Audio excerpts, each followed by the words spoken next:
Hey guys, welcome back. Today we are doing a blog hop for Scrap and Stamp. It is the May Floral Frenzy blog hop, and I'm very excited to be looking at some florals. We have had a lot of snow in Calgary here, and we're in for some more this weekend, and I just want to be in my garden. So this is kind of a way to sate that floral appetite of mine that I have, and we'll get started here with our card. I'm going to be using the Rustic Wildflowers stamp set from My Favorite Things, and it's a really great simple layering set. Now, don't let the simplicity of the set fool you. You can totally create some amazing custom backgrounds and florals for any card or scene that you want to create. I like that they're really easy to layer together.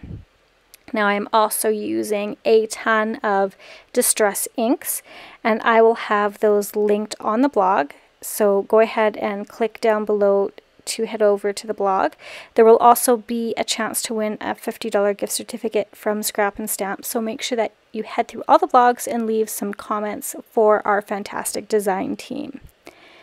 So like I said, a ton of distress inks are used today, and I'm just going to quickly list off a few of them that I've used. I started out with the dried marigold, the spiced marmalade, and the ripe persimmon for that first flower. The next flower I'm using scattered straw and squeezed lemonade, I believe. Then I'll also be using wild honey. Then I will be using worn lipstick abandoned coral for one of the tulips. Then for the greenery, I'm using crushed olive, forest moss, shabby shutters. I just love those three greens. They're just, I love how that they look layered together. And then I'll also be using spun sugar and picked raspberry, along with the frayed burlap. Now the frayed burlap I use to fill in some of that white space that I have in between my flowers with the little stamen dot stamp. You'll see it here when I do it. But this stamp set also has a coordinating die set. And it's really odd that I didn't use this, because I have been die cutting and embossing all the things lately, because my amazing husband bought me the Gemini Junior die cutting machine. The Crafter's Companion Gemini Junior die cutting machine. This thing is amazing, you guys. I have struggled lately with my hands. I have arthritis in my hands, and I haven't been able to use my crank die cutting machine, so I wasn't doing a lot of die cutting or embossing, which was really sad. But now I am embossing and die cutting all the things. So if you have it in your budget, or if you can put it on your wish list, I definitely recommend it. It is slick as snot to run those dies through on that amazing machine. So a great big thank you, honey, for that. And yeah, my birthday was over Easter. Actually, it was on Easter Sunday, and unfortunately our house was hit with a horrible flu. So I like to call it Pukapalooza 2019 at my house, and I spent the entire weekend, including my birthday, cleaning up after the cat, the kids. It was just, it was too much. And yeah, it was like 4 days of nasty flu-like symptoms from all. And so when this arrived at my door on Tuesday, I was so pleasantly surprised, and it made the whole awful weekend worth it. So yes, thank you, dear. Alright, so moving back to the card here, I want to, like I said, fill in that negative space with those little dots there, and I'm using that frayed burlap. And then I I embossed with the Cricut Cuttlebug gingham embossing folder here, just onto some white cardstock. And I will adhere that down with some adhesive, and then trim off the excess there.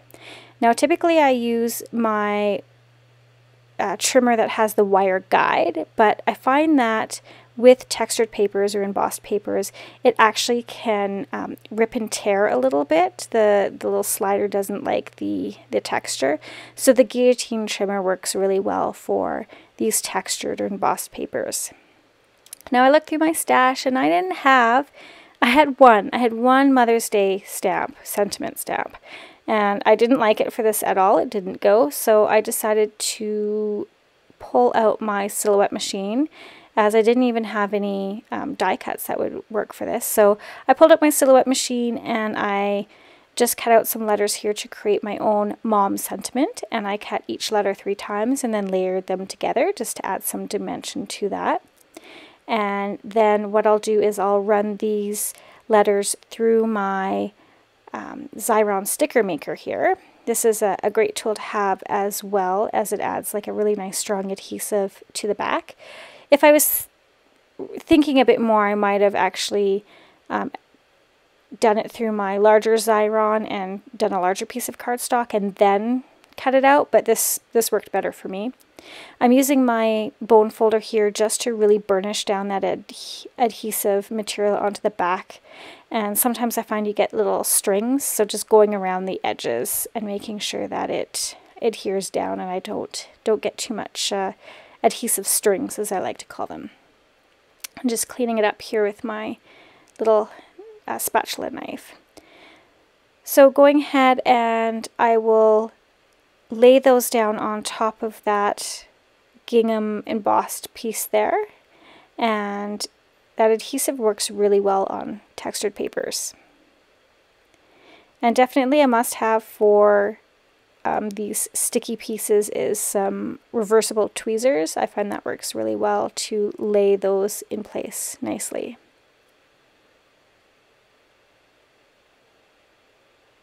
Then the next step I am going to do here is I will, what did I do? Oh yeah, I discovered, when I was cleaning my craft room, I discovered my ribbon. I have a few products that I have kind of lost along the way and haven't used for a while, so I thought I would bring some ribbon back out that I found and bring it into my project.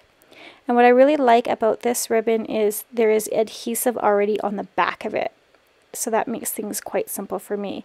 So I'll simply just trim this ribbon up here and remove the release paper and lay it down and wrap the ribbon around. So I'm just laying it on where those 2 pieces join, so you don't see that kind of join line there.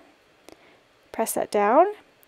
And then I wanted to add a little more interest to it, so I added some gel pen to the flowers, as well as some little white dots to the mom die cut piece itself.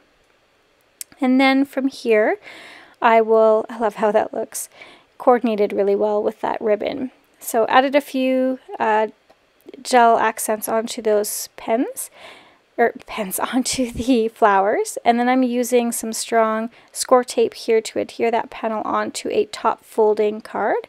And there you have it. That finishes my Floral Frenzy Mother's Day card for today. I hope you enjoyed today's card. Hit that like and subscribe button, and don't forget to hop along. You could have that chance to win a $50 gift certificate. Thanks so much for joining me, and I hope you all have a fantastic day, and we'll see you next time.